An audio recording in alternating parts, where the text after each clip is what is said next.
धियो यो नः प्रचोदयात्।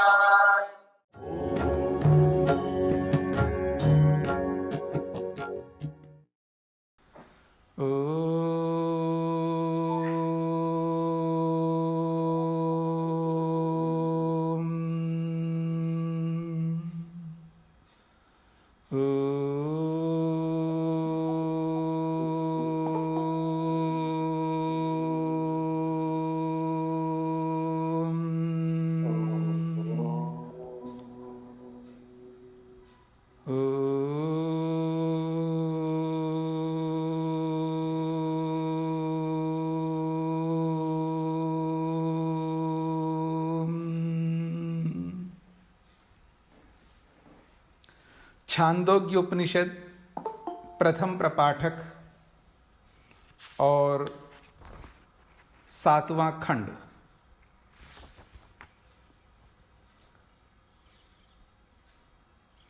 तो आइए छठे श्लोक से समझने का प्रयत्न करते हैं।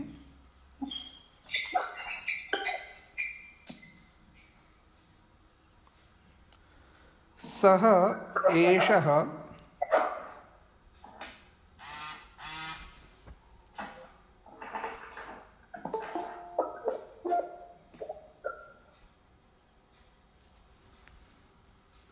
सह एषः ये च एतस्माद् अवाञ्छः लोकाः तेषां च इष्टे मनुष्यकामानां च इति तद् ये इमे वीणायां गायन्ति एतं ते गायन्ति तस्मात् ते धनसनयः। सह एषः वह यह जो नेत्र में स्थित पुरुष है। ये च तस्माद् अवाञ्छः लोकाः, ये जो कि एतस्माद् अवाञ्छः लोका, इस आंख में स्थित पुरुष के नीचे के जितने भी लोक हैं, तेषां च इष्टे, उन सब लोकों का वो स्वामी है। मनुष्य कामानां च इति, और मनुष्य की जितनी भी कामनाएं हैं उन सब कामनाओं का भी वो स्वामी है। तद ये इमे वीणायाम गायन्ति, उस पुरुष को, या तद जो कि ये इमे, जो ये गाने वाले हैं। कौन गाने वाले हैं? जो उद्गाता लोग हैं। और वीणायाम गायन्ति, वीणा को लेकर के, उसके माध्यम से, वाद्य यंत्र है वीणा, उस वीणा के माध्यम से जो गाते हैं। तो किसके बारे में गाते हैं? तो एतम ते गायन्ति, इसी उस पुरुष को लेकर के गाते हैं। तस्मात् ते धनसनयः, इसलिए वो जो गाने वाले हैं वो धनसनयः, धन लाभ को प्राप्त करने वाले होते हैं। सनी का अर्थ होता है लाभ, और धन का अर्थ आपको समझ में आता ही है कि सनी का मतलब लाभ, तो धनसनयः बहुवचन में है, तो धन लाभ करने वाले होते हैं, यानी धन प्राप्त करने वाले होते हैं। अब आइए, वह यह जो पुरुष है, सह एषः, वह यह जो आंख में स्थित पुरुष है। ये च एतस्माद् अवाञ्छः लोका, और ये जो इस आंख में स्थित पुरुष के नीचे जो भी लोक हैं। अब नेत्र को तो आपने समझ लिया है, अब नेत्र के नीचे बहुत सारे लोक हैं। अब आपको समझना है वो कौन लोक हैं। जैसे नासिका है, रसना इंद्री है, त्वचा इंद्री है, ऐसी बहुत सारी इंद्रियां हैं, ये सब उनके लोक हैं शरीर के अंदर विद्यमान। अथवा पृथ्वी के नीचे भी आप ले सकते, पाताल लोक जो भी कह सकते हैं। यानी पृथ्वी के अंदर भी अलग अलग स्थितियां हैं, भौगोलिक स्थितियां हैं, वो सारे के सारे लोक ले सकते हैं। अथवा पुरुष के अंदर भी ये जो इंद्रियां हैं, इंद्रियां रूपी लोक, उनको ले सकते हैं। इन सब के वो च इष्टे, इष्टे का मतलब है स्वामी है। मनुष्य कामाणाम च, और मनुष्य, जो भी मनुष्य जितनी भी कामनाएं करते हैं, उन सब कामनाओं का भी वो स्वामी है, क्योंकि उन्हीं कामनाओं को पूर्ण करने वाले वो ही है। उन कामनाओं को पूर्ण तभी करता है जब वो कामनाएं उनके पास हो। कोई धन की कामना करता है, कोई वर्चस्व की कामना करता है, वो सब परमात्मा के पास है ही है।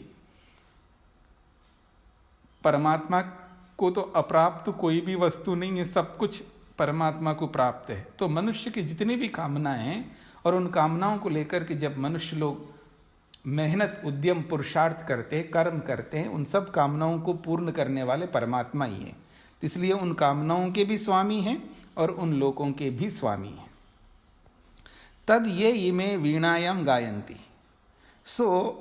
तो वह जो ये लोग जो है ब्रह्म को समझने वाले, देखिए दो प्रकार से गान किया जाता है। एक है एक मनोरंजन की दृष्टि से गान करते हैं, और एक परमात्मा को मन में रखते हुए परमात्मा की आराधना करने के लिए गान करते हैं, जैसे सामगान किया जाता है वैसे। और भी जो भजन हैं या गीत है आजकल के जो भी है, उसमें दोनों प्रकार से गा सकते हैं। केवल मनोरंजन को ध्यान में रख कर के ही गीत होते हैं, और भक्ति को ध्यान में रख कर के, ईश्वर को ध्यान में रख कर के, भले ही वो ईश्वर को वो जिस रूप में भी मानते हों, यानी आकृति के रूप में, अवतार के रूप में भी क्यों ना मानते हों, लेकिन उनके मन में भगवान रहता है, तो उन भगवान को ध्यान में रख करके, मन में रख करके वो गाते हैं।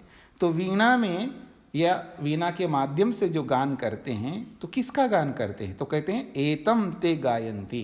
ते वो गाने वाले हैं, या सामगान करने वाले हैं, या गीत गाने वाले हैं। एतम गायंती, इसी परमात्मा को लेकर के गान करते हैं। जब परमात्मा को लेकर के जब गान करते हैं, उनकी स्तुति करते हैं, उनसे प्रार्थना करते हैं, तो पुरुषार्थ करने के बाद प्रार्थना करनी है या पुरुषार्थ करते हुए प्रार्थना करनी है? तब जो है धन सनयः, तब वो धन लाभ करते हैं, यानी धन प्राप्त करते हैं। धन दोनों प्रकार से होता है, भौतिक धन भी है और आध्यात्मिक धन भी है। विद्या को भी एक बहुत बड़ा धन माना है। विद्या धनम सर्व धन प्रदानम। ऋषि लोग कहते हैं विद्या जो है धन है, और सभी धनों में विद्या को प्रमुख धन माना है, तो वो धन को प्राप्त कर लेते हैं। अथ ये एतद एवं विद्वान साम गायति, उभौ सह गायति, सह अमुना एव स एषः ये च अमुष्मात् परांचः लोकान् तान् च आपनोति देवकामान् च। वो कहते हैं अथा, इसके बाद में, यानी नेत्र में स्थित पुरुष को ध्यान में रख कर के जो बोला है, अब दूसरे ढंग से बोला जा रहा है कि ये एतद एवं विद्वान साम गायति, जो इस बात को लेकर के इस प्रकार से विद्वान जो है साम का गान करता है।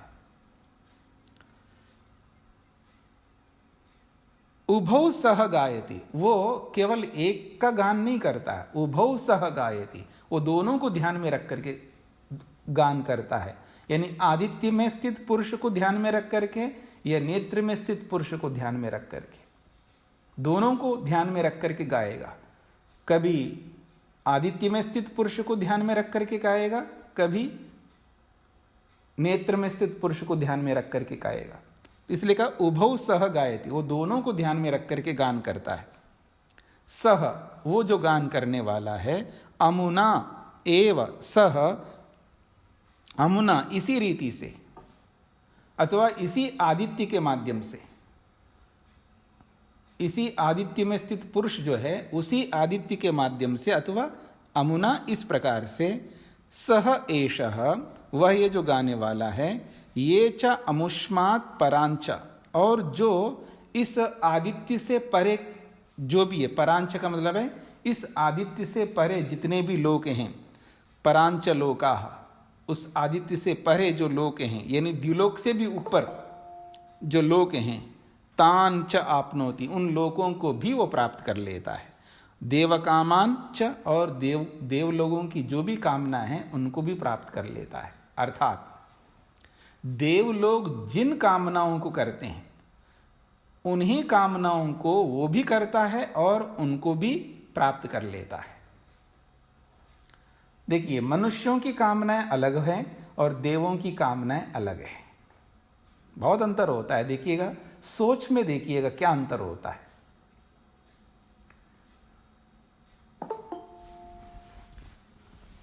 अगर अचानक किसी व्यक्ति के सामने भगवान प्रकट हो जाए, एक कल्पना करिए, करिए कि आपके सामने भगवान प्रकट हो जाए और जिन मुसीबतों में आप जी रहे हो, मुसीबत का मतलब है अलग अलग टेंशन्स हैं, स्ट्रेस हैं, अलग अलग लोगों के, व्यापार का, नौकरी का, मकान का, सास बहू का, या बेटे पिता का, हाँ, या जो भी आपस के जो भी समस्याएं होती हैं, सारी मुसीबतें चल रही होती है और उनसे जूझ रहे होते हैं, आप परेशान हो रहे होते हैं, और अचानक भगवान आपके सामने प्रकट हो जाए।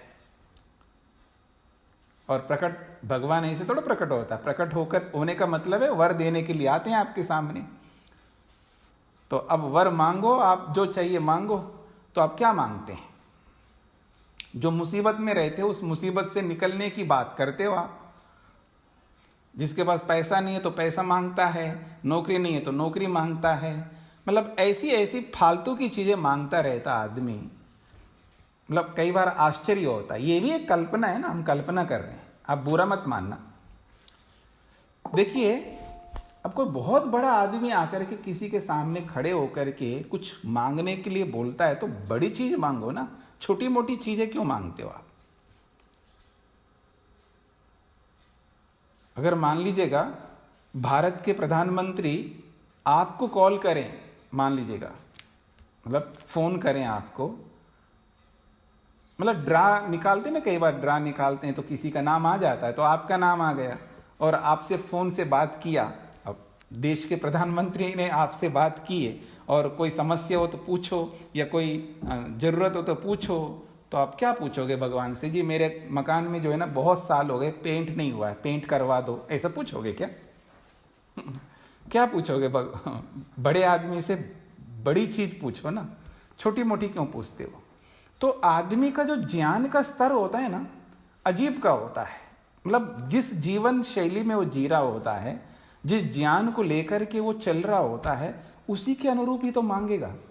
जैसा ज्ञान है वैसा ही कर्म करेगा, वैसी भक्ति करेगा, ज्ञान के अनुरूप ही। इसलिए कहा जाता है व्यक्ति के पास बहुत ज्ञान होना चाहिए, और ऐसा ज्ञान होना चाहिए जो बोलते हैं ना आप लोग, द बेस्ट, बहुत सर्वोत्तम, ऐसा ज्ञान होना चाहिए। तो जितना उत्तम श्रेष्ठ ज्ञान होगा, जब उस ज्ञान के अनुसार जब कर्म करेंगे तो वो श्रेष्ठ कर्म ही होगा, और वो भक्ति भी बहुत श्रेष्ठ की होगी। तो यहां कहने का अभिप्राय यह है कि जो देव लोग जब कामना करते हैं, उनकी जो कामनाएं होती हैं वो बहुत उत्कृष्ट होती हैं। ऐसे फालतू की कामनाएं नहीं करते हैं, मेरे को गाड़ी चाहिए, मेरे को मकान चाहिए, मेरे को नौकरी चाहिए, मेरे को ये चाहिए, वो ऐसी कामना नहीं करते। वो कामना अगर करते हैं तो बड़ी बड़ी कामनाएं करते हैं, तो सीधी ऐसी बात कर लेते हैं जिसको पाने से सब कुछ मिल जाए। तो उनकी अलग प्रकार की कामना है। और मनुष्यों की कामना है, आप तो बखूबी जानते ही मनुष्य लोग कैसे कामना करते हैं। तो इसलिए कामना के जो स्तर है वो अलग है। तो इसलिए कहा जा रहा है यहाँ पर देव कामांच आपनोति, वो देव लोगों की जो कामनाएं होती हैं वैसी कामनाओं को वो प्राप्त करता है, और द्युलोक से ऊपर के जो लोक हैं उन लोगों को भी प्राप्त होता है। इसका ये अभिप्राय ये है कि जब मुक्त होगा व्यक्ति तो वो जहां चाहे वहां भ्रमण कर सकता है, जहां चाहे वहां जा सकता है, जो चाहे उसको प्राप्त हो सकता है। एक तो ये अर्थ होगा, अथवा ये भी अर्थ होगा, क्योंकि दोनों प्रकार की विद्या अगर प्राप्त कर लेता है व्यक्ति तो वो घूमेगा, शिप में जाएगा, ऊपर जाएगा, चंद्रमा में जाएगा, मंगल पे जाएगा, कहीं भी जाएगा, जैसे आजकल लोग जाते हैं। या जाना चाहते हैं। ठीक है जी। तो इस दृष्टि से यहां कहा जा रहा है कि जो विद्वान साम का गान करता है वो केवल एक ही प्रकार का गान नहीं करता है, आदित्य में स्थित पुरुष को ध्यान में रख करके भी गान करता है, यानी आदि दैवत को ध्यान में रख करके, और अध्यात्म को ध्यान में रख करके नेत्र में स्थित पुरुष को ध्यान में रख करके भी वो गाता है। इसका ये अभिप्राय है। तो अथ ये एतद एवं विद्वान साम गायति, ये जो विद्वान है, जानकार है, ज्ञानवान है, बुद्धिमान है, वो गान करता है साम का। पर कैसे करता है? उभौ स गायति, वो दोनों को ध्यान में रख करके, यानी आदि दैवत को और आध्यात्म को, इन दोनों को ध्यान में रख करके गान करता है। तो आध्यात्म को लेकर के जब गान करता है तो उसका जो फल है वो 6ठे श्लोक में बता दिया। अब 7वें श्लोक में आदि दैवत का जो फल है वो बताया जा रहा है कि अमुना स एष, वो अमुना इस आदित्य के माध्यम से आदि दैवत को ध्यान में रख करके जब वो गान करता है तो अमुना उस आदित्य के माध्यम से, तृतीय विभक्ति है अमुना, अमुना एव स एष वह यह, ये च अमुष्मात् परांच, और जो इस सूर्यलोक है यानी ये द्युलोक है, वहां पर जो भी स्थितियां हैं उनको भी जान लेता है, और परांच लोका, और उससे परे, उससे उत्कृष्ट, उससे ऊपर, जिनको आप कहते हैं लोक लोकांतर, उन लोक लोकांतरों को भी तान च आपनोति, उनको भी प्राप्त कर लेता है। इतना ही नहीं, देव कामान च, देवों की जैसी कामनाएं होती हैं वैसी कामनाओं को भी वो प्राप्त कर लेता है। ये इसका अभिप्राय है। अथ अनेन एव ये च एतस्माद् अर्वांच लोकाः तांच आपनोति मनुष्य कामांच तस्माद् उ अ एवं विदु उद्गाता ब्रूयात्। तो फिर ये बात कही जा रही है, मनुष्य की कामनाओं को भी प्राप्त करता है, क्योंकि उभौ गायति बोला है तो दोनों को एक बार फिर बताया जा रहा है। तो देवत को बता करके अध्यात्म को भी बोला जा रहा है। अथ अनेन एव, अनेन का मतलब है इस नेत्रस्थ पुरुष के माध्यम से, नेत्र में स्थित पुरुष के माध्यम से, अनेन एव ये च एतस्मात् अर्वांच लोकः, जो ये एतस्मात्, इस नेत्र में स्थित जो पुरुष है, इसके अवांचः लोकः या अर्वांचः लोकः, उसके नीचे के लोग, तांच आपनोति, उन नीचे के लोगों को भी वो समझ लेता है, प्राप्त कर लेता है, यानी उसका वो अधिष्ठाता बन जाता है। नेत्र को जैसा समझता है वैसे नाक को भी, रसना इंद्रिय को भी, त्वचा इंद्रिय को भी, बाकी जो भी 9 इंद्रियां हैं उन सारी इंद्रियों को वो प्राप्त कर लेता है, जान लेता है। मनुष्य कामान च, और मनुष्य की जो भी कामना है उन कामनाओं को भी प्राप्त कर लेता है। आपके मन में आ सकता है कि जब देवों की कामनाओं को प्राप्त करने के बाद में मनुष्य की कामनाओं को प्राप्त करने की क्या आवश्यकता है? बिल्कुल आवश्यकता है। 2 कामनाएं हैं हमारी, एक है अपवर्ग की कामना और एक है भोग की कामना। जब तक शरीर है भोग की कामना भी करनी होती है, और भोग और अपवर्ग ये दोनों को पूरा करना प्रत्येक मनुष्य का कर्तव्य है।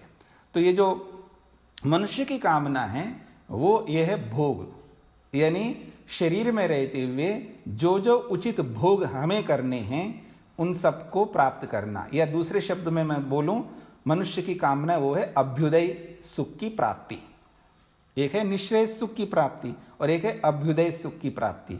तो मनुष्य की जो कामना है वो अभ्युदय सुख की प्राप्ति की कामना वो करता है, और उन कामनाओं को करके उनको प्राप्त भी कर लेता है। तस्मात् उ अ एवं विद, तस्मात् इसीलिए, उ निश्चित रूप से, ह ये भी निश्चित अर्थ को ही कहता है, एवं, एवं विदु, एवं के साथ विदु को जोड़ लो, इस प्रकार जानने वाला व्यक्ति कौन है? वो उद्गाता।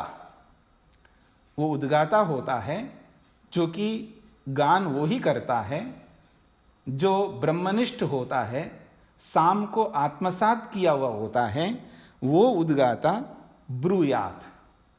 अब बोले, किसको बोले? यजमान से बोले। यजमान से क्या बोले वो अगले श्लोक से स्पष्ट किया जा रहा है। कम ते कामम अगायन इति एष इ एव कामगानस्य इष्टे ये एवं यह ये एवं विद्वान सामगायति सामगायति। तो कहते हैं कम ते कामम अगायन इति।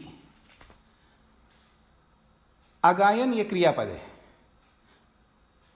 ते तुम्हारे लिए, ये यजमान, हे यजमान, कम कामम किस कामनाओं को लेकर के, ते तुम्हारे लिए, अगायन मैं गाऊं,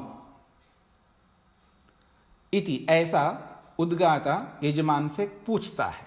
आपके लिए क्या कामना करूं मैं? अभ्युदय की कामना करूं, निश्रेयस की कामना करूं, क्या कामना करूं आपकी? अभ्युदय भी विस्तृत है और निश्रेयस भी विस्तृत है, तो कौन सी कामना करूं आपके लिए? पुत्र की कामना करूं, ऐश्वर्य की कामना करूं, व्यापार की कामना करूं, क्या कामना करूं? ये सब अभ्युदय याद रखना, पर याद रखना इस अभ्युदय में धर्म होना चाहिए। अगर इस अभ्युदय में धर्म नहीं है तो सब पाप हो जाएगा।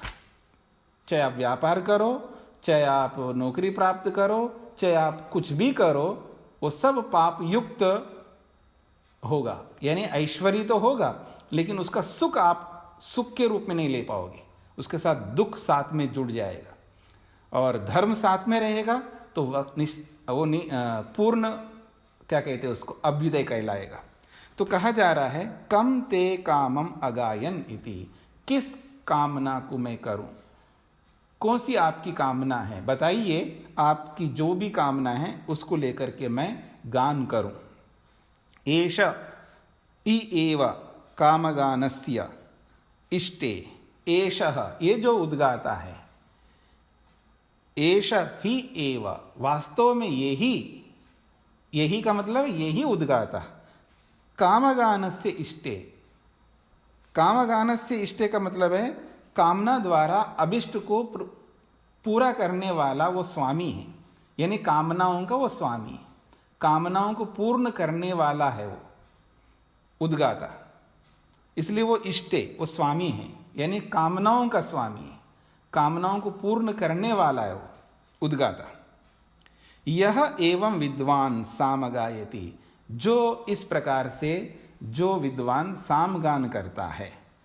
दोबारा इसलिए बोला है, एक खंड समाप्ति है, तो जो ऐसा गान करने वाला उद्गाता है, जो ब्रह्मनिष्ठ है, साम को जिसने आत्मसात किया है, जो भक्ति करता है, और भक्ति तभी करता है क्योंकि उसके पास ज्ञान है। याद रखना, ये जो साम है ये ऋक् की परिणति है, ऋक् के बाद आने वाला है, ज्ञान के बाद आने वाली भक्ति है ये। इसलिए बिना ज्ञान भक्ति नहीं हो सकती, जैसा कि कल हमने विचार किया। ये पूरा हो गया खंड। अब नया प्रसंग प्रारंभ हो रहा है, एक कहानी के रूप में, एक कथा के रूप में। कहा जा रहा है त्रयः ही उद्गीथे कुशलाः बभूव। त्रयः ह उद्गीथे कुशलाः बभूव। शीलकः, शालावत्यः, चेकितायनः, दाल्भ्यः, प्रवाहणः, जैबिलिः इति ते ह ऊचुः उद्गीथे वै कुशलाः स्मः। हन्त उद्गीथे कथां वदामः इति। बहुत अच्छा प्रसंग चलाया जा रहा है, रोचक कथा है, कहानी है, आख्यान है। त्रयः ह उद्गीथे कुशलाः बभूव। त्रयः का मतलब है तीन।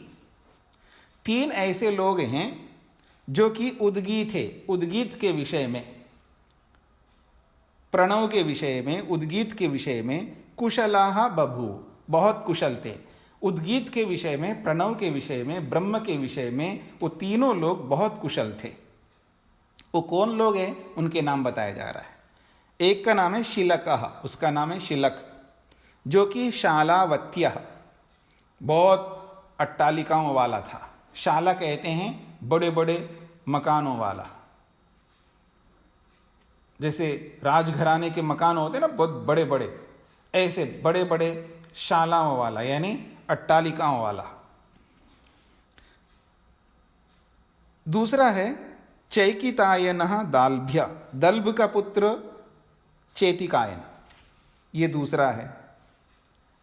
फिर कहा प्रवाहन जैबिली, प्रवाहना नामक व्यक्ति जो कि वो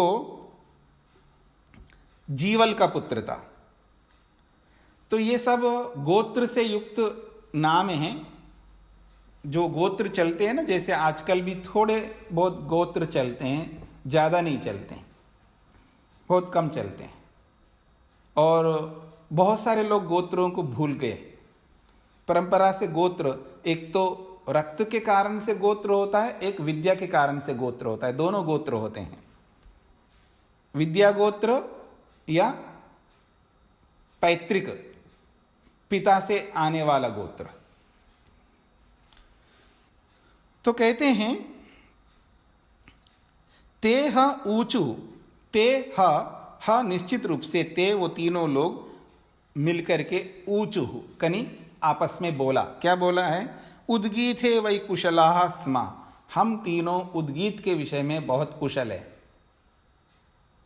हंता, फिर तो आश्चर्य की बात है, जब हम तीनों उद्गीत के विषय में इतने कुशल हैं तो क्यों ना हम तीनों मिलकर के उद्गीथे कथाम वदामा, उद्गीत के विषय में कोई परिचर्चा कर लें। कथा का मतलब है कोई ऐसी चर्चा करें उद्गीत के विषय में, हम तीनों मिलकर के। हम तीनों उद्गीत के विषय में कुशल लोग हैं, एक दूसरे से कह रहे हैं तीनों मिलकर के।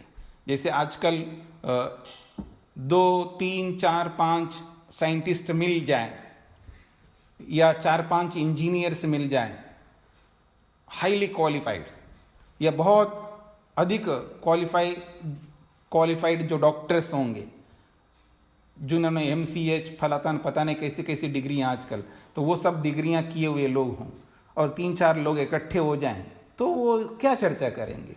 डॉक्टर्स किस पर चर्चा करेंगे? इंजीनियर्स किस पर चर्चा करेंगे? तो जो उनका विषय है उसी पर तो चर्चा करेंगे। ऐसे प्रणव के विषय में जानकार ये 3 लोग कुशल लोग हैं। कुशल का मतलब है एक्सपर्ट्स थे। तो उन्होंने कहा जब हम तीनों मिल गए हैं, हम तीनों कुशल हैं उद्गीत के विषय में, क्यों ना हम मिलकर के उद्गीत की चर्चा करें। ये उन्होंने ये प्रसंग प्रारंभ किया। आगे बढ़ते हैं, क्या वो चर्चा करना चाहते हैं। तथा इति ह सम उपविविषु, अथः अथा नहीं, तथा इति ह सम उपविविषु सह ह प्रवाहणः जैबिलिः उवाच भगवन् तौ अग्रे वदतां ब्राह्मणयोः वदतः वाचं श्रोष्यामि इति। बहुत अच्छी बात कही है। तथा इति, तथा इति का मतलब ठीक है, चलिए बैठते हैं। तथा इति का मतलब है अच्छा, यही बात करते हैं, यानी उद्गीत के विषय में बात करते हैं। तथा इति हा सम उपविविषु, ठीक है, ऐसा करके वो तीनों आपस में आसन ग्रहण किए। उपविविषु का मतलब है बैठ गए, ये लिट लकार का प्रयोग है। सह प्रवाहण जैबिली उवाच, सह प्रवाहन, हा निश्चित रूप से वह जो व्यक्ति है उन तीनों में से प्रवाहन नामक व्यक्ति, जो कि जीवल का पुत्र है, जैबिली है, उसने उवाच कहा भगवन तो अग्रे वदता, बाकी दोनों से वो बोल रहा है। बोलने वाला प्रवाहन नामक व्यक्ति है, बचे हुए दो दूसरे हैं। तो तौ अग्रे वदताम, आप दोनों पहले बोलिए, क्योंकि ब्राह्मणयो वदतः वाचम श्रोष्यामीति, क्योंकि आप ब्राह्मणयो, ब्राह्मण को आप ब्राह्मणों में, ब्राह्मण का मतलब है आप ब्रह्मनिष्ठ हो, आप प्रणव को समझते हो, जानते हो अच्छी तरह। जैसे आजकल भी एक दूसरे को रेस्पेक्ट देते हैं ना, दो बड़े हाईली क्वालिफाइड जब होते हैं तो एक दूसरे को बहुत अच्छे शब्दों से वो उनका संबोधन करते हैं। तो ब्राह्मण यो ऐसा बोल करके आप तो ब्रह्मनिष्ठ हो, आप परमात्मा में विराजमान हो, प्रणव को अच्छी तरह जानते हो, तो आप दोनों के द्वारा वदतः बोलते हुए, वाचम आपके वचन को, श्रोष्यामि मैं सुनूंगा। आप दोनों बोलिएगा ब्रह्म के विषय में, आप दोनों के द्वारा बोले जाने पर मैं आपके वचन को श्रोष्यामि सुनूंगा, ऐसा प्रवाहन ने कहा है उन दोनों से। उन दोनों से किन दोनों से? एक का नाम है शिलक, एक का नाम शिलक, एक का नाम है दाल्भ्य चैतिकायन। उन दोनों से उसने बोला। तो यहां तक पहुंच गए, आगे बढ़ते हैं। सह ह शिलक शालावत्य चेकितायनम दाल्भ्यम उवाच हंत त्वा पृच्छानि इति पृच्छ इति ह उवाच। अब उन दोनों को प्रवाहन ने बोला था, तो उन दोनों में से एक शिलक व्यक्ति तीसरे से यानी दाल्भ्य से कह रहा है, सह शिलक शालावत्या। वो जो शिलक नामक व्यक्ति है, जो बड़े बड़े मकानों वाला है, वो चेतिकायन यानी दाल्भ्य से उवाचा कहा। क्या कहा? हंता। ये हंता जो शब्द है ये कई अर्थों को देने वाला होता है प्रसंग के अनुसार। तो यहां पर प्रसंग क्या है? खुशी का प्रसंग है, प्रसन्नता का प्रसंग है। हंता बहुत अच्छा लग रहा है अब आपसे बात करते हुए, अब आप बताइए, ऐसा वो बोल रहा है। हंता त्वा पृच्छानि, मैं आपसे पूछना चाहता हूं, मैं कुछ आपसे उद्गीत के बारे में पूछना चाहता हूं, ऐसा ये बोला है शिलक नामक व्यक्ति ने दाल्भ्य से। तो वो कहता है पृच्छा इति ह उवाचा, उसने उत्तर में कहा हाँ जी बिल्कुल जरूर पूछिए। अब वो पूछना प्रारंभ करता है।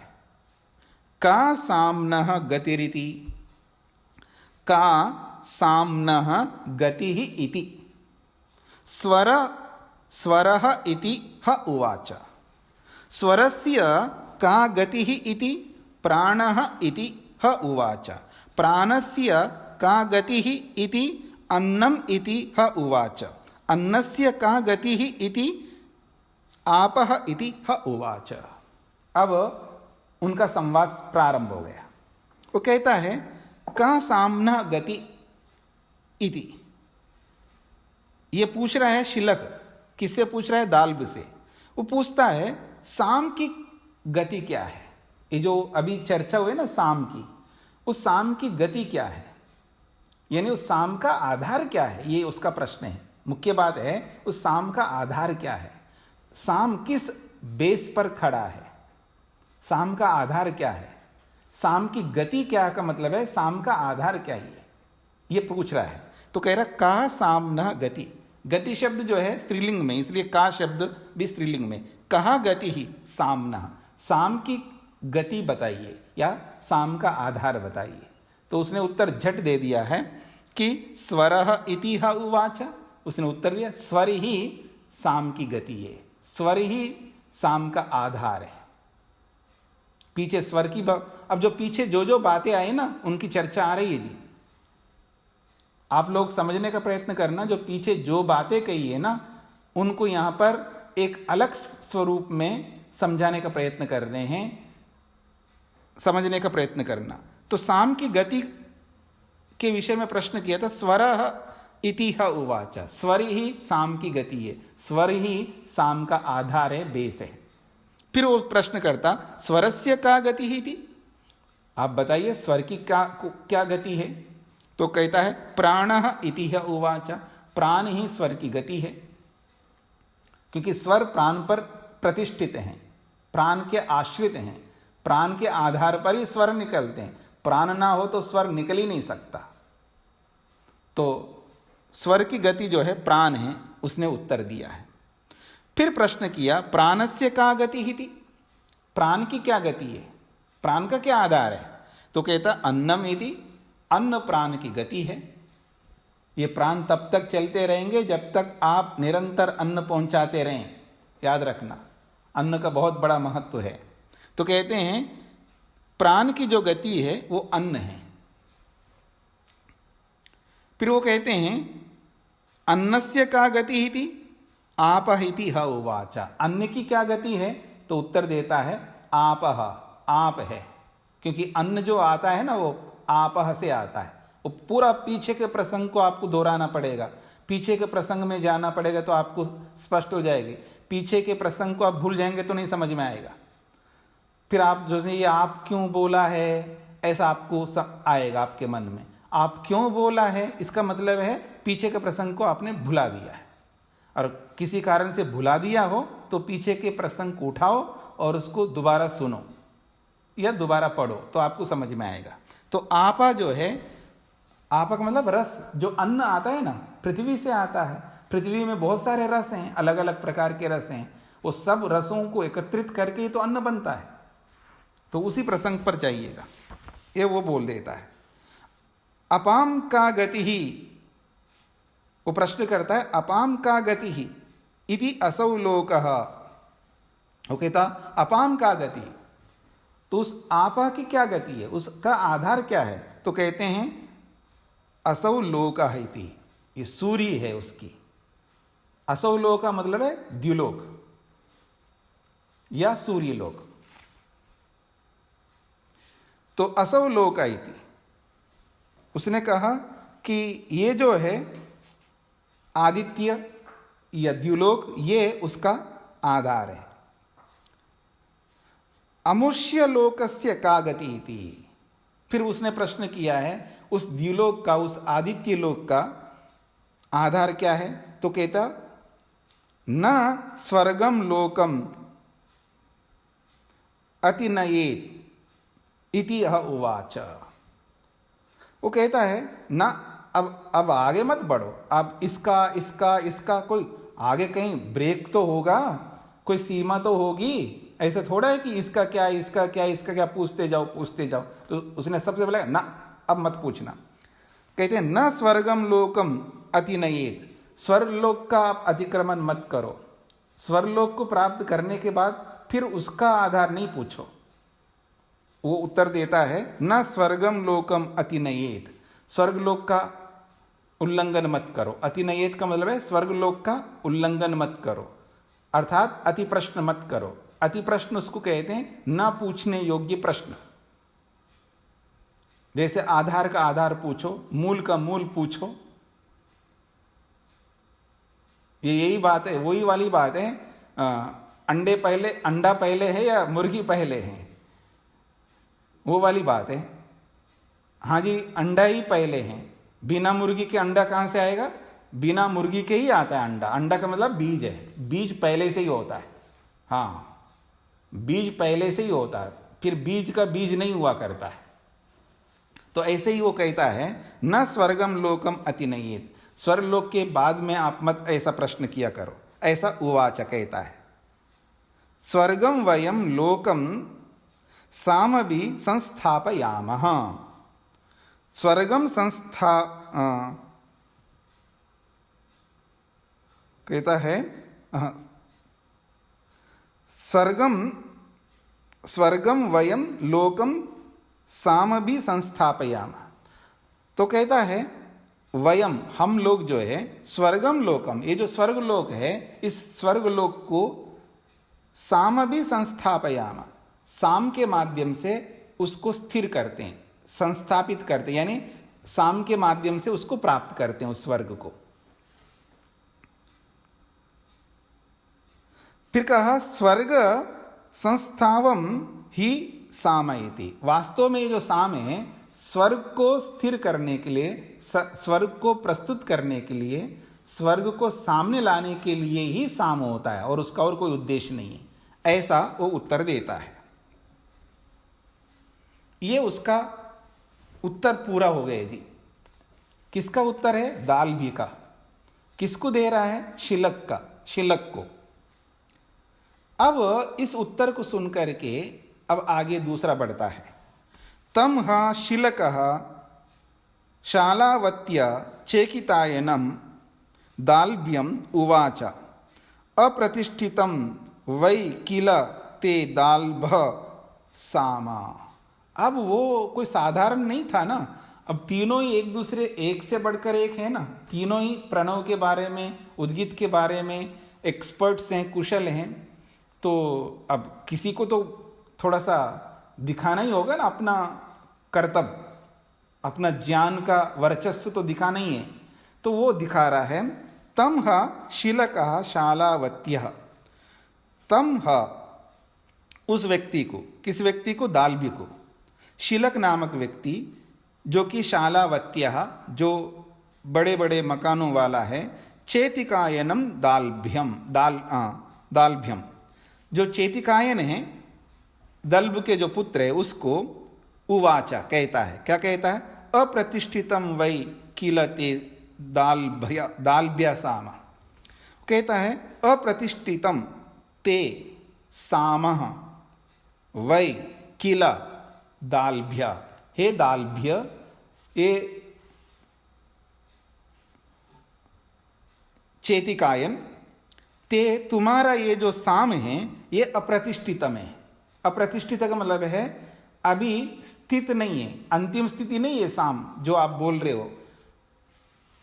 अप्रतिष्ठित मतलब निराधार वाला है, यह बिना बेस का है, पूर्णाधार वाला नहीं है। अभी उसका भी कोई ना कोई और आधार है, आप यहीं रुक गए, आप इसके आगे बढ़ना पड़ेगा आपको, ये इसका अभिप्राय है। तो कहते हैं अप्रतिष्ठितम वै, वै का मतलब निश्चित रूप से, किला का अर्थ भी निश्चित रूप से, वै किला निश्चित रूप से, ते तुम्हारा ये दाल्भ्य साम अप्रतिष्ठितम, जो तुम्हारा साम है, जिस साम को लेकर के आपने स्वर्ग बताया था, वो अप्रतिष्ठित है, अभी पूर्ण नहीं हुआ, अधूरा है, इसका यह अभिप्राय है।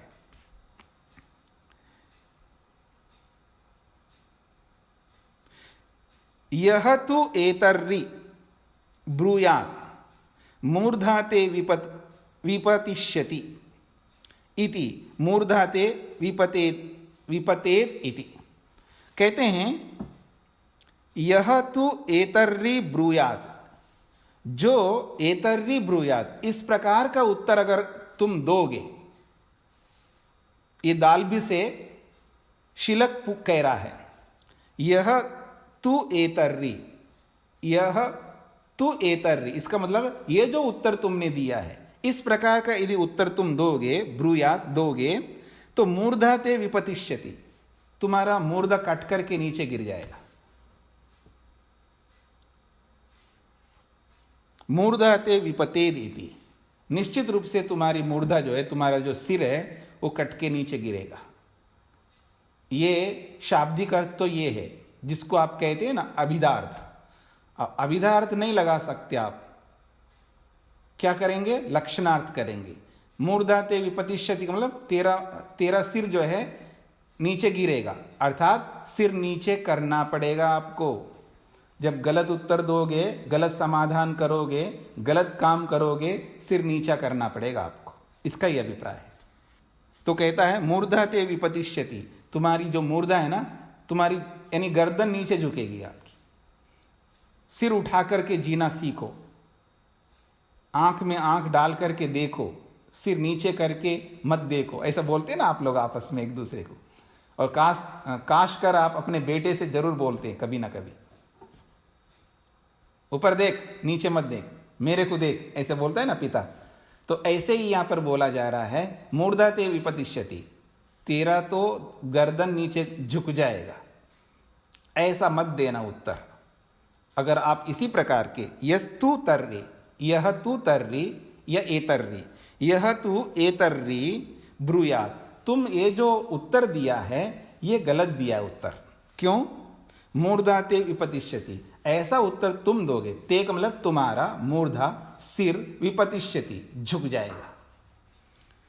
मूर्धा ते विपतेत, दोबारा बोला, निश्चित रूप से अगर तुम ऐसा ही उत्तर दोगे किसी के भी सामने, तेरा गर्दन तो झुक ही जाएगा। इसका यह अभिप्राय है। क्यों झुकेगा जी? जैसे ही उसने ऐसा बोला है, अब उसको समझ में आ गया। जब दो एक्सपर्ट्स होते हैं, आपस में बात करते हैं ना, बस संकेत ही चाहिए होता है उनको, संकेत, बस थोड़ा संकेत मिलते ही वो भांप लेता, समझ लेता, हाँ गलती कर रहा हूं मैं। और साधारण आदमी को कितना ही संकेत करो, उसको कुछ भी समझ में आने वाला नहीं है। तो इसलिए कहा कि जैसे ही उसको ये बात बोला है उन्होंने, इसका मतलब मैं गलती कर रहा हूं, तुरंत स्वीकार करता है। समझदार व्यक्ति जो है ना, ज्यादा वक्त नहीं लेता है। तो कहता हंता अहम एतद भगवतः वेदानि इति। देखिएगा कितना निरहंकारी होते थे पहले के लोग, और आज हमें देखिएगा, आज हम लोगों को देखिएगा। भले मैं गलत हूं, लेकिन झुकना बिल्कुल नहीं, सामने वाले को स्वीकार ही नहीं करना है।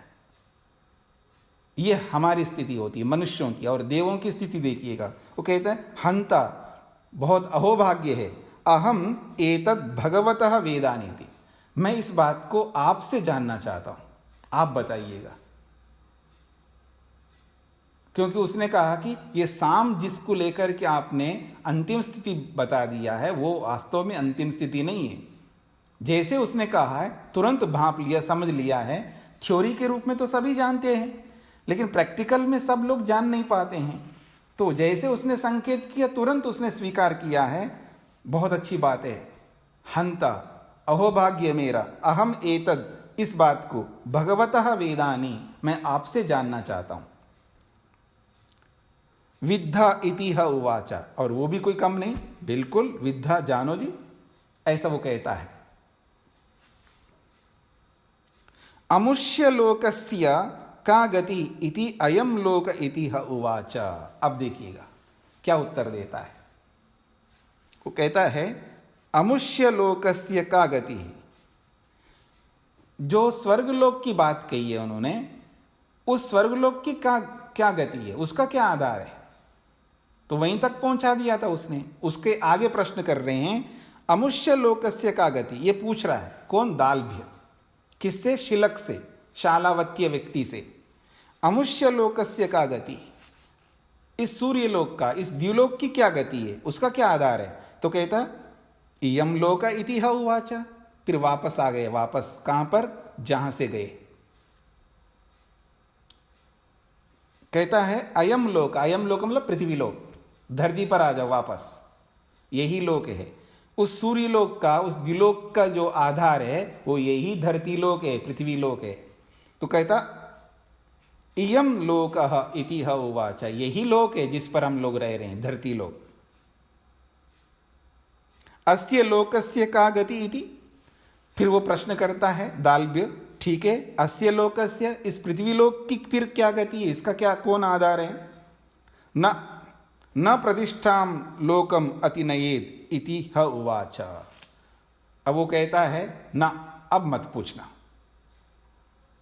वो कहता है अस्य लोकस्य का गति, इस लोक की यानी इस पृथ्वी लोक की कौन सी गति है, यानी इसका कौन आधार है। तो कहता ना, ये तो प्रतिष्ठा है, यही आधार है, यही बेस है। तो कहता है न प्रतिष्ठाम लोकम अतिनयेत, इस प्रतिष्ठा लोक का अतिक्रमण मत करो, इस आधार को लेकर के फिर अतिक्रमण मत करना। इति अउवाच, उसने ये उत्तर दिया है। प्रतिष्ठाम वयम लोकम सामभि संस्थापयामः, प्रतिष्ठा संस्थावन ही साम इति। वो कहता है कि वयम, हम लोग, प्रतिष्ठाम लोकम सामभि संस्थापयामः, ये जो प्रतिष्ठा लोक है यानी ये जो पृथ्वी लोक है, ये जो बेस है, आधार है, इसी को ध्यान में रख करके सामों के द्वारा हम संस्थापन करते हैं, यानी उसको स्थिर करते हैं, सुदृढ़ करते हैं, निश्चित करते हैं। प्रतिष्ठा संस्थावम ही साम इति, ये जो पृथ्वी लोक है यही वास्तव में आधार है, मुक्ति को प्राप्त करने के लिए या मोक्ष को प्राप्त करने के लिए अथवा परमात्मा के आनंद को पाने के लिए ये पृथ्वीलोक ही आधार है, बेस है। इसी को हम स्थापित करते हैं, इसी को आधार मान करके चलते हैं, इसलिए यही साम है, ऐसा वो उत्तर देता है। ठीक है जी। अब ये मत समझना ये अंतिम स्थिति तक पहुंचे हैं। अब तीसरा व्यक्ति बैठ करके सुन रहा है ना, दो लोगों की बातों को तीसरा भी तो बैठ करके सुन रहा है ना। अब वो कोई कम नहीं है, एक से बढ़कर एक है, तीनों याद रखना। अब वो तीसरे का भी आएगा। अब यहीं सस्पेंस रखते हैं ना, सारी बातें आज ही बता दूंगा तो फिर कल के लिए क्या बचेगा। ठीक है जी, चलिए कोई बात नहीं। तो अब पूछिएगा प्रश्न जी। थोड़ा ही आखिरी वाला पृथ्वी लोक को आधार बताया, ये वाला आखिरी की एक लाइन पूरी। वो कहते हैं अस्य लोकस्य का गति, यहां से जो पृथ्वी और शाम का बताया ना आपने अभी आखिरी में। जी जी, हाँ वही कह रहा हूं। अस्य लोकस्य का गति, इस पृथ्वी लोक की कौन सी गति है? तो कहा न प्रतिष्ठाम लोकम अतिनयेत। इस आधार रूपी पृथ्वी लोक को लेकर के अब आगे प्रश्न नहीं करना, यही प्रतिष्ठा है, यही आधार है, यही बेस है, इसके आगे और कुछ नहीं है। तो प्रतिष्ठाम वयम लोकम साम भी संस्थापयाम। इस प्रतिष्ठा लोक को यानी इसी पृथ्वी लोक को सामों के द्वारा, सामगान के द्वारा हम संस्थापित करते यानी सुदृढ़ करते हैं। यहीं से तो ऊपर उठना है हमको, यहीं से तो हम अपनी यात्रा आगे बढ़ाते हैं। तो यही आधार है, यही बेस है, इसी बेस को साम मानते हैं, ऐसा वो उत्तर देता है जी। हाँ जी, नमस्ते स्वामी जी। जी कल के क्लास में आपने कहा कि वाणी आधार है और जी, प्राण आधेय है जी। तो वाणी तो प्राण के माध्यम से ही चलती है ना स्वामी जी, तो ऐसा लाइक ऑपोजिट लग रहा है। नहीं, वहां वाणी से ज्ञान को लिया जा रहा है, शब्द भंडार को लिया जा रहा है। ठीक है स्वामी जी, जी धन्यवाद। जी जी। हाँ, प्रणाम स्वामी जी। जी प्रणाम। हमने ये इस संवाद में 3 को लिया है जी। तो जिसमें अभी यहाँ पे शिलक नाम का व्यक्ति शालक्य का पुत्र, उसमें मतलब जो बड़े बड़े मकानों वाला, ऐसे पहले भी एक उपनिषद में आया था। तो इसको हम क्या रिप्रेजेंट करवाना कर रहे हैं जो तीनों को लिया? मतलब एक तो बहुत ही धनवान सामर्थ्य युक्त है, दूसरा शायद ज्ञानवान है, कुछ ऐसा ऋषि कुछ कहना तो चाहते हैं ना, कैसे क्यों लिया इन तीनों को? नहीं, ऐसा नहीं है, ऐसा नहीं है। सबकी अपनी अपनी विशेषताएं होती है। 3 नामी वैज्ञानिक है, तो एक तो बिल्कुल सिंपल वैज्ञानिक है जैसे एपीजे अब्दुल कलाम जैसे, जिसके पास में कुछ धन वन नहीं है। एक वो भी वैज्ञानिक होता है जिसके पास अपार धन भी होता है दोनों वैज्ञानिक हैं। इससे ये नहीं कहना चाहते हैं कुछ वो धनवान है तो उसका अपना एक अलग स्किल है धन रखने का, और इसका अलग स्किल है धन ना रखने का। धन ना रखने का भी उसका अपना प्रयोजन है और धन रखने का भी उसका अपना प्रयोजन है।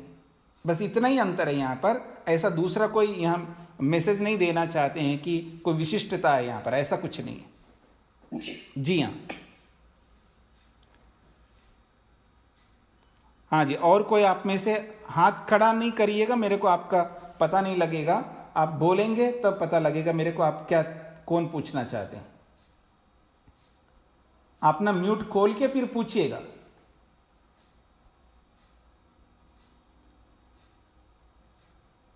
हाँ जी, किसी का नहीं है प्रश्न?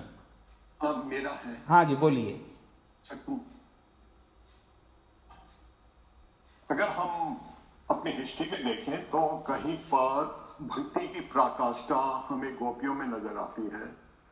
जब उद्धव जी, कृष्ण जी उद्धव जी को भेजते हैं उनके पास जी, तो उद्धव जी तो ज्ञान में बिल्कुल मर्मक है, मतलब ज्ञान ही उनके पास है। वो ज्ञान द्वारा उनको समझाना चाहते हैं कि कृष्ण जी अभी नहीं आएंगे, लेकिन वो ये कहते हैं कि ज्ञान की पोतली आप अपने पास रखो, हमें तो सिर्फ भक्ति प्रेम की ही भाषा समझ में आती है जी। कई बार भक्ति की पराकाष्ठा से भी हम ईश्वर को पा लेते हैं, लेकिन यहाँ पर और वैसे हमारे जो वेदांता में है तप, भक्ति और कर्म, सेल्फलेस सर्विस से हम प्योरिटी ऑफ माइंड को पाते हैं। और प्योरिटी ऑफ माइंड से जब हम मेडिटेशन करते हैं ज्ञान से अपने लक्ष्य को जानकर, तो हम वास्तव में मतलब प्रभु जैसी क्वालिटीज को पा लेते हैं, मतलब उनकी कृपा से। तो इसमें जो भक्ति का जो रेफरेंस दिया है शाम गीत में गाया जाता है, ये इसीलिए है कि प्योर माइंड से ज्ञान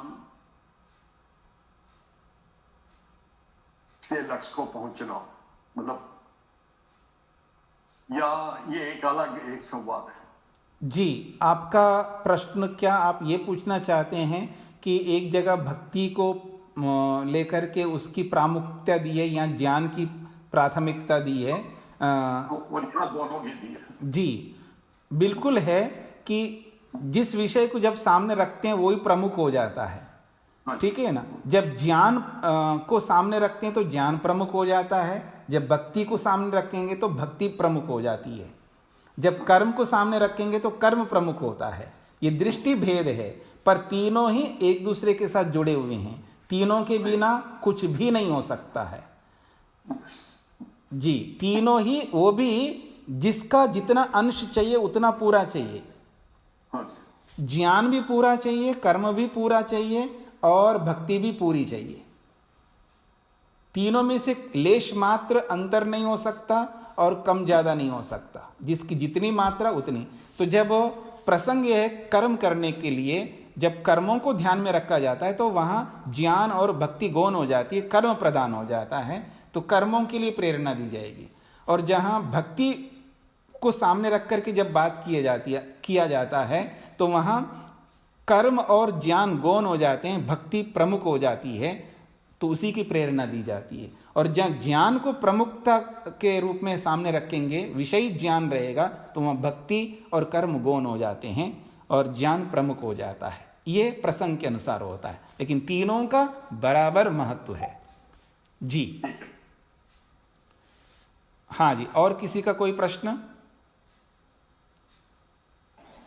स्वामी जी, ये जो काम अभिसंस्थापयामा जी, संस्थावमा, मतलब क्या कि आखिरी पंक्ति में जी कहते हैं साम भी संस्थापयामः, साम गान के माध्यम से ही हम उस लक्ष्य को स्थापित करते हैं, यानी उस आधार को आत्मसात करते हैं, सुनिश्चित करते हैं।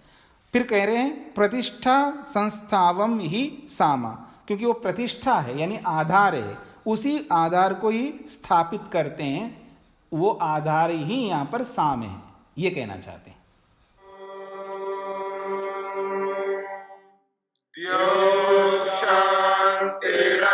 शांतिरंतरिक्षं शांति पृथिवी शांतिरापः शांतिरोषधयः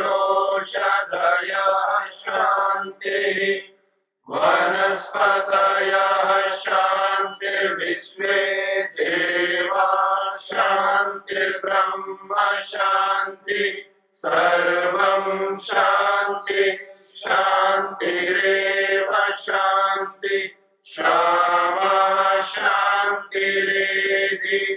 ओम शांति शांति शांति।